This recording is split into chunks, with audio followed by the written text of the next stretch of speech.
Mesdames, Messieurs, je suis particulièrement heureux de pouvoir m'adresser à vous à l'issue de cette journée consacrée à la question si fondamentale de l'islam de France. Bâtir l'islam de France, c'est une grande ambition qui se réalise étape par étape. D'abord, il y a eu la consultation des cadres religieux musulmans organisée par Jean-Pierre Chevènement au début des années 2000. Cette consultation a débouché sur l'adoption d'une déclaration forte d'adhésion aux principes républicains.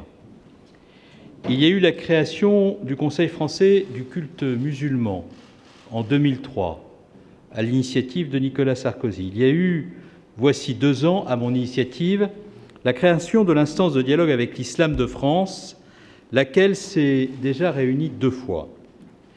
Les travaux de cette instance ont produit de premiers résultats concrets destinés à préfigurer l'émergence dans la République d'un véritable islam de France. Les projets qui ont été discutés aujourd'hui constituent une nouvelle étape d'un travail engagé depuis de nombreux mois pour créer les conditions d'une relation forte et apaisée entre la République et les Français de confession musulmane. Pourtant, cette nouvelle étape présente aujourd'hui un caractère d'urgence et de nécessité particulier. La France est en guerre contre le terrorisme. Elle est en guerre contre un ennemi qui cherche à la diviser, à dresser les Français les uns contre les autres, à fractionner le corps de la nation, à anémier la République. Nous ne devons pas tomber dans ce piège mortel. Nous devons rappeler que la République a vocation à prendre dans ses bras tous ses enfants, quelles que soient leurs origines et leur confession. Et le ministère de l'Intérieur a une responsabilité particulière pour faire vivre cette fraternité républicaine, pour faire en sorte, comme le disait Jean Jaurès, que l'attachement de tel ou tel citoyen à telle ou telle conviction, à telle ou telle croyance, ne soit pour lui ni une source de privilège, ni une source de disgrâce. La France combat avec détermination l'extrémisme religieux et l'islamisme radical qui appelle à la violence, à la haine de l'autre, au rejet des lois de la République, au refus de ses valeurs. J'ai donné des instructions fermes pour qu'il soit procédé à l'expulsion de tous les individus de nationalité étrangère qui tiennent des discours de haine, que ce soit à l'intérieur ou à l'extérieur des mosquées. Plus de 80 arrêtés d'expulsion ont été pris depuis 2012, 15 depuis le début de l'année, 6 au cours du mois d'août. Et le gouvernement a également procédé à la fermeture d'une vingtaine de mosquées ou salles de prière radicalisées depuis ces derniers mois. Et d'autres dossiers sont en cours d'examen par la DLPAJ, la Direction des libertés publiques du ministère de l'Intérieur. J'ai également fait voter une loi par le Parlement en novembre 2014 préconisant le blocage administratif des sites et le déréférencement des adresses de blogs qui appellent et provoquent au terrorisme. Nous sommes donc déterminés et entièrement mobilisés pour atteindre le but. Ce combat contre l'islamisme radical, nous ne devons en aucun cas, en aucune façon, le mener contre les musulmans de France, qui sont, dans leur immense majorité, des républicains qui n'aspirent qu'à vivre leur religion de façon digne et paisible. Ce combat décisif pour la nation, nous devons au contraire le mener avec eux, car l'action que nous conduisons contre l'islam radical est globale et mobilise tous les acteurs de l'État et de la société, y compris, bien entendu, les responsables musulmans. Ainsi, la dernière réunion de l'instance de dialogue avec l'islam de France en juin dernier a précisément été consacrée à la prévention de la radicalisation, j'y reviendrai. Pour mener ce combat contre la violence, mais aussi contre le sectarisme et contre le communautarisme religieux, nous n'avons pas besoin de nouvelles lois. Le droit actuel nous permet de faire vivre la laïcité, pilier de la République, de manière à la fois ferme et apaisante. La laïcité, je le redis, est d'autant plus ferme qu'elle est apaisante. Elle est d'autant plus faible qu'elle est stigmatisante. Elle doit demeurer un principe d'émancipation et de tolérance mutuelle. La laïcité, telle qu'elle est définie par la loi de 1905 et par les textes ultérieurs qui ont précisé son application, nous donne donc le cadre pour continuer à bâtir l'islam de France.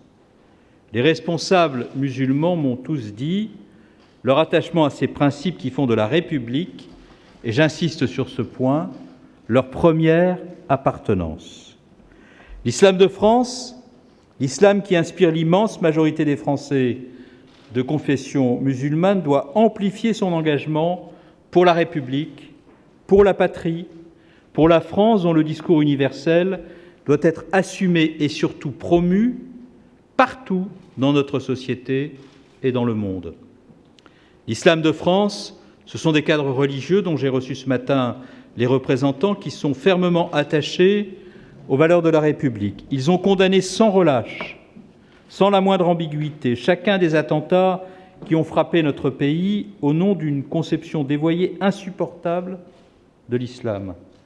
Ils ont tous signé, le 29 novembre dernier à l'Institut du monde arabe, le manifeste citoyen des musulmans de France, dont j'ai déjà dit qu'il constitue une déclaration d'amour à la République. Ils ont prié pour toutes les victimes de toute confession et ils se sont rendus dans les églises pour partager la douleur de leurs frères chrétiens au lendemain de l'assassinat du père Hamel à Saint-Étienne-du-Rouvray. Ils se mobilisent courageusement pour lutter contre la radicalisation violente et ils participent au dispositif de prévention de la radicalisation mis en place dans les départements par mon ministère avec le soutien des élus. L'islam de France, je le redis ici solennellement, ce sont des Français dont le degré de pratique religieuse est variable, mais qui sont issus pour la plupart de familles immigrées. La réussite de nombreux d'entre eux, qui sont aujourd'hui chercheurs, entrepreneurs, professeurs de médecine, avocats, magistrats, hauts fonctionnaires, journalistes, universitaires ou artistes, démontre que la promesse d'égalité de la République n'est pas éteinte. Même si sur ce sujet, nous devons toujours conforter davantage ce que nous faisons. Ils sont prêts, ces musulmans, à assumer leurs responsabilités en tant que Français et en tant que musulmans, comme 41 d'entre eux l'ont par exemple écrit dans une tribune récemment publiée dans le journal du dimanche le 5 août dernier. Ils veulent appuyer la diffusion au sein de notre pays d'un islam conforme à leur conception humaniste et éclairée. C'est la raison pour laquelle j'ai tenu à recevoir également aujourd'hui un certain nombre d'entre eux afin de recueillir leur avis sur les projets que le gouvernement s'apprête à mettre en œuvre. Ils constituent une réserve de talents sur lesquels nous devons absolument nous employer pour assurer le succès de la démarche que nous engageons. Bâtir l'islam de France dans une république laïque, dans le respect de ses règles, c'est accepter de devoir répondre rigoureusement à des questions complexes et délicates. Des questions techniques, souvent, qui ont trait par exemple aux droits des associations, aux règles de l'urbanisme, à l'organisation de l'abattage rituel, à nos relations diplomatiques avec certains pays ou à l'organisation des funérailles. Heureusement, il y a des parlementaires qui, plutôt que de s'adonner au sujet de l'islam à la facilité des emportements et des outrances, consacrent leur énergie à étudier de façon méticuleuse ces sujets afin de formuler des propositions juridiquement solides et fondées sur des réalités. C'est pourquoi j'ai également tenu à consulter aujourd'hui ces parlementaires qui se sont fait une spécialité de ces sujets, et notamment la présidente et les rapporteurs de la mission que le Sénat a récemment consacrée à l'organisation, à la place et au financement de l'islam en France et de ses lieux de culte. Voici 18 mois, j'avais présenté au Conseil des ministres une série de mesures pour renforcer le dialogue avec l'islam de France et contribuer à sa bonne insertion au sein de la société française. Il s'agissait d'abord de bâtir un cadre le plus inclusif possible autour du CFCM pour traiter des questions intéressant l'État et le culte musulman. L'instance de dialogue avec l'islam de France, dont j'avais proposé la création en m'inspirant de celle que Lionel Jospin avait établie avec l'Église catholique, s'est déjà réunie à 2 reprises et a produit des résultats significatifs. Sa première réunion, le 15 juin 2015, a notamment débouché sur la mise en place de groupes de travail qui ont permis de clarifier le droit et de publier des guides très utiles sur le financement et la gestion des mosquées ou sur l'organisation de la fête de l'Aïd. La deuxième réunion du 21 mars 2016 a porté, comme je l'ai rappelé, sur la prévention de la radicalisation et a permis de mieux associer les cadres religieux musulmans à ce combat dont ils sont les premiers à mesurer l'importance. Je souhaite que chaque cellule départementale de prévention puisse s'appuyer sur l'expertise de référents religieux. De leur côté, les représentants musulmans se sont engagés dans cette politique de prévention à travers plusieurs initiatives importantes, la création d'un conseil théologique national, capable d'opposer un contre-discours éclairé à la propagande de Daesh, l'accompagnement des nouveaux convertis, la définition, et c'est important, d'un parcours normatif pour les imams prêchant dans les mosquées françaises. Sous l'autorité du Premier ministre, avec Najat Vallaud-Belkacem et Thierry Mandon, nous avons également voulu renforcer les formations universitaires sur les questions de laïcité, de droit, de sociologie des religions que peuvent suivre les imams, notamment les imams étrangers. En 2014, seul l'Institut catholique de Paris, ainsi que les universités de Lyon et de Strasbourg, proposaient une telle formation. Elles sont aujourd'hui proposées dans 15 grandes universités, dans toute la France.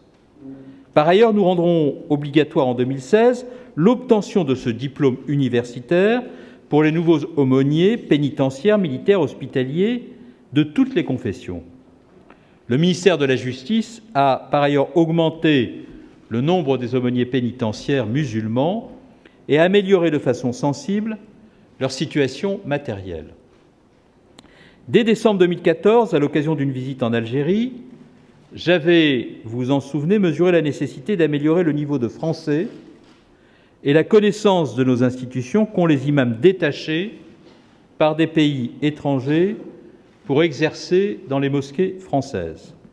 Des négociations ont été menées depuis 2 ans avec ces pays afin que la sélection ou la formation préalable de ces imams garantisse qu'ils soient francophones et qu'ils soient en mesure de passer un DU au cours des 2 premières années de leur présence en France. 3 groupes de travail bilatéraux ont été mis en place avec l'Algérie, le Maroc et la Turquie, et les premières promotions d'imams recrutés selon ces principes arrivent en France en 2016. Mais l'objectif, mesdames et messieurs, consiste bien entendu à faire en sorte qu'à terme, ces imams détachés soient remplacés par des imams formés en France. Enfin, la bonne organisation du culte dans la République, c'est aussi la détermination que met l'État à protéger les lieux de culte et les fidèles contre les attaques dont ils pourraient faire l'objet, particulièrement dans le contexte de menaces que nous connaissons aujourd'hui. Plus de 1000 mosquées font actuellement l'objet d'une protection de la part des forces de sécurité, comme pour les autres cultes. Les crédits publics à hauteur de plusieurs millions d'euros ont été prévus pour financer des équipements de sécurité, notamment des équipements de vidéoprotection dans les mosquées qui en font la demande. Les forces de sécurité et les tribunaux ont en parallèle fait preuve d'une grande vigilance et d'une grande fermeté dans la répression des actes anti-musulmans. J'observe que leur nombre, après avoir beaucoup augmenté après janvier 2015, a baissé de près de 80% au cours des 6 premiers mois de cette année par rapport à la même période de l'année précédente. Cette tendance à la baisse s'est poursuivie au mois de juillet dernier. Mais permettez-moi d'y voir un signe positif, mais aussi le signe de l'efficacité de la politique que nous avons mise en œuvre pour assurer à nos compatriotes musulmans la sécurité à laquelle, comme chaque citoyen de ce pays, ils ont droit. C'est donc dans la continuité de ces mesures que le gouvernement a décidé d'engager une nouvelle étape dans la construction de la relation entre l'État et l'islam de France, qui a fait l'objet des consultations que j'ai menées au cours des derniers mois et que j'ai poursuivies aujourd'hui. Cette politique est conçue autour de 3 projets structurants: la création d'une nouvelle fondation de l'islam de France ayant un objet culturel, éducatif et social, premier point. Deuxièmement, la constitution d'une association cultuelle musulmane vouée au financement des mosquées et de la formation théologique des ministres du culte. Et troisièmement, le lancement d'une mission en vue de proposer la création de nouveaux cursus d'islamologie dans certaines universités françaises. Je commence par la création d'une nouvelle fondation de l'islam de France. C'est un objectif sur lequel le ministère de l'Intérieur travaille depuis de longs mois et qui doit se concrétiser dans les meilleurs délais, avant la fin de cette année. Comme vous le savez, une précédente fondation, la Fondation des œuvres de l'islam de France, avait été créée en 2004 à l'initiative de Dominique de Villepin, alors ministre de l'Intérieur. Elle avait pour objet de financer la construction de mosquées et la formation des imams. Cette fondation n'a jamais fonctionné, pour des raisons qui ne tiennent pas à la qualité de ses anciens responsables, mais à un défaut de conception. Aucune des parties prenantes, les fédérations de mosquées notamment, n'avait intérêt à passer par cette fondation pour financer ces projets. Le projet de fondation de l'islam de France qui a été discuté aujourd'hui est différent. Il est nouveau d'abord dans ses objectifs. La nouvelle fondation n'aura pas d'objet directement cultuel, tel que le financement des mosquées ou la formation théologique des imams, qui serait incompatible avec le statut de fondation reconnue d'utilité publique qui lui est nécessaire. Elle poursuivra des objectifs d'ordre culturel, éducatif, social, comme c'est le cas d'ailleurs des autres grandes fondations d'inspiration confessionnelle. Je pense à la Fondation Notre-Dame, à la Fondation du protestantisme, à la Fondation du judaïsme. Cette fondation pourra contribuer notamment à la formation profane des aumôniers et des imams, apporter son soutien à des projets facilitant la connaissance par le grand public de la religion et de la culture musulmane, à travers des expositions, des productions audiovisuelles ou numériques. Elle aura également vocation de soutenir la recherche en islamologie. Plus généralement, elle soutiendra tous les projets utiles à une bonne insertion de l'islam dans la société française. Le mode de gouvernance de cette fondation sera lui aussi radicalement différent. Comme elle n'aura pas d'objet cultuel, ses statuts feront une large part aux représentants de l'État, ainsi qu'à des personnalités religieuses, mais aussi laïques, représentatives de la diversité des talents des Français de confession ou de culture musulmane. Son conseil d'administration comprendra, en tant que membre de droit, 3 représentants des ministères de l'Intérieur, de l'Éducation et de la Culture, le président du CFCM, ainsi que 2 représentants du comité des donateurs. Ces membres de droit désigneront 5 personnalités qualifiées, dont le président de la Fondation. Comme vous le savez, Jean-Pierre Chevènement a accepté de prendre la présidence de cette fondation. C'est un grand républicain, un très bon connaisseur du monde musulman, et son attachement à la laïcité est incontestable. Il possède la compétence, il est doté d'une expérience, et la neutralité qui est la sienne à l'égard des différentes composantes de l'islam de France, qui m'ont paru être des qualités indispensables dans cette phase où il s'agit de jeter de façon pragmatique et constructive les bases de cette instance nouvelle. Bien entendu, par la suite, cette structure, nous en avons parlé avec Jean-Pierre Chevènement, a vocation à rapidement prendre son envol et à avoir à sa tête d'autres personnalités. Il y a, comme je l'ai dit, énormément de talents parmi les Français de confession musulmane qui ont la volonté de s'engager et de contribuer au succès de la Fondation. Ils ont manifesté leur intérêt pour cela aujourd'hui et leur motivation, leur engagement doit être bien entendu pris en compte pour assurer le succès de la réussite de notre opération. Dès sa création, Jean-Pierre Chevènement sera entouré au sein du conseil d'administration de la Fondation par 4 autres personnalités qualifiées qui ont été pressenties et que j'ai reçues ce matin: l'islamologue Haleb Benchek, Kamel Kaptan, recteur de la Grande Mosquée de Lyon, Najwa Ardouini, cadre supérieur dans l'industrie privée, ancienne présidente du club du XXIe siècle, ainsi qu'un très grand écrivain, Tahar Benjeloun. Les statuts de la Fondation prévoient également un conseil d'orientation chargé de proposer et d'évaluer les programmes qui lui seront soumis. Pourront y siéger dans ce conseil d'orientation à la fois les représentants des grandes fédérations de mosquées, mais aussi de nombreux représentants de la nouvelle génération des Français de confession musulmane, qui aspirent à jouer un rôle en faveur de la bonne intégration de l'islam dans la société française. Les représentants des grandes institutions comme l'Institut du monde arabe, le MUSEM de Marseille, le Musée national de l'histoire et de l'immigration ou l'Institut de culture de l'islam que préside Bariza Kari y auront toute leur place. La désignation de ses membres sera effectuée dans la plus grande concertation par le conseil d'administration. Lors de sa phase de démarrage, la Fondation de l'Islam de France devra disposer à la fois d'une somme en capital, indispensable pour prétendre au statut de fondation reconnue d'utilité publique, et des moyens nécessaires pour financer ses premiers programmes. Elle pourra bénéficier du reliquat du patrimoine de la Fondation des œuvres de l'Islam de France, qui lui sera transféré, d'un soutien financier de l'État, ainsi que de la contribution d'un certain nombre de grandes entreprises, de grands donateurs, de particuliers fortunés. Plusieurs donateurs importants ont déjà marqué leur intérêt pour le projet et l'ensemble des donateurs, lorsque nous serons allés au bout de l'exercice, pourront bien entendu s'exprimer sur les motivations qui ont été les leurs.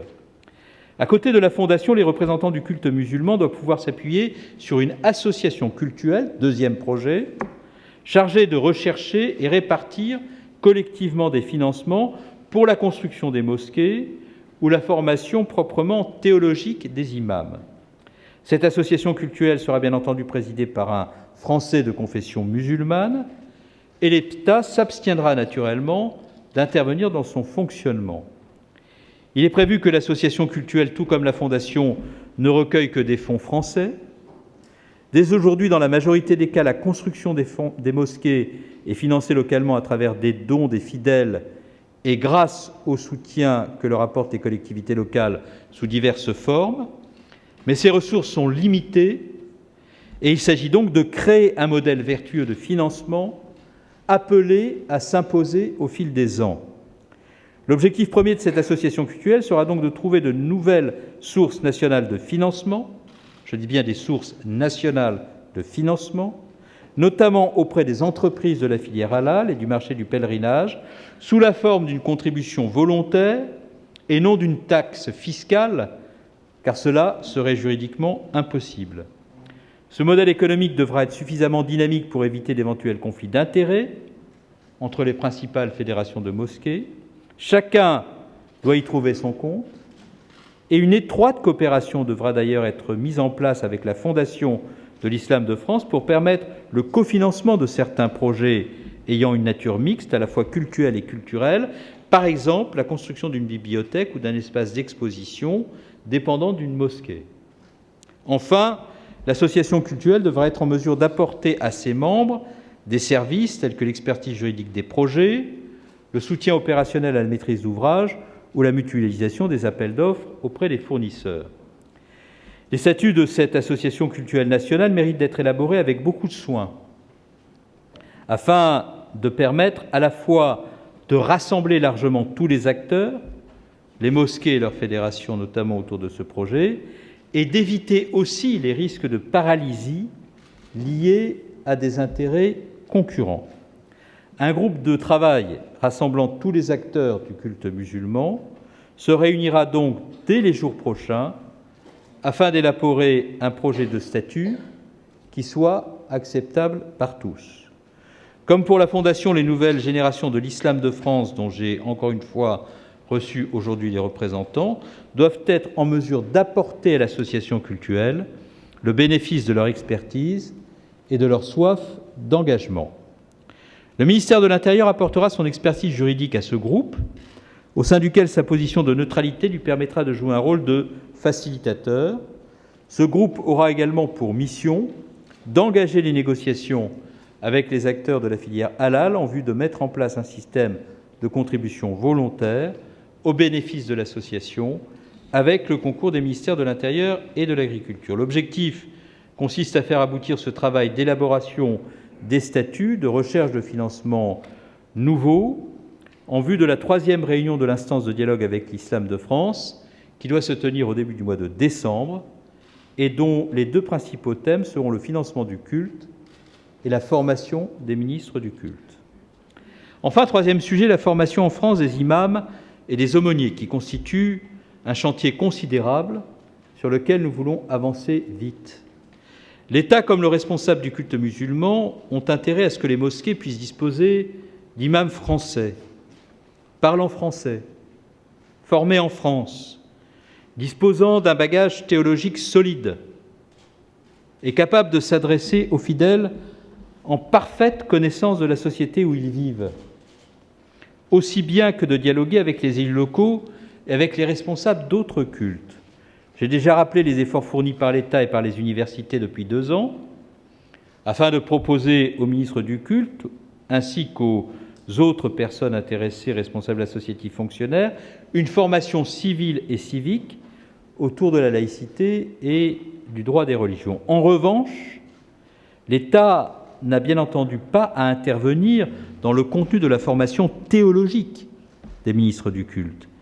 Mais il ne peut pas se satisfaire, s'il veut effectivement favoriser l'émergence d'un islam de France, d'une situation où la majorité des imams exerçant en France sont formés aujourd'hui dans des instituts théologiques situés à l'étranger. Pour résoudre cette difficulté et favoriser la formation d'imams sur le sol français, il n'est pas envisageable, contrairement à une idée qui revient régulièrement dans le débat public, de susciter la création à Strasbourg d'une faculté de théologie musulmane aux côtés des facultés de théologie catholique et protestante qui existent déjà. Le Conseil constitutionnel a clairement indiqué dans une décision de 2013 que le droit cultuel local maintenu en Alsace-Moselle pour des raisons historiques constituait un régime d'exception qui ne saurait connaître d'extension. L'État ne peut donc pas être à l'origine de la création d'une faculté publique de théologie musulmane, sauf à ce que nous engagions une réforme continuelle, hasardeuse et porteuse, elle aussi, de division.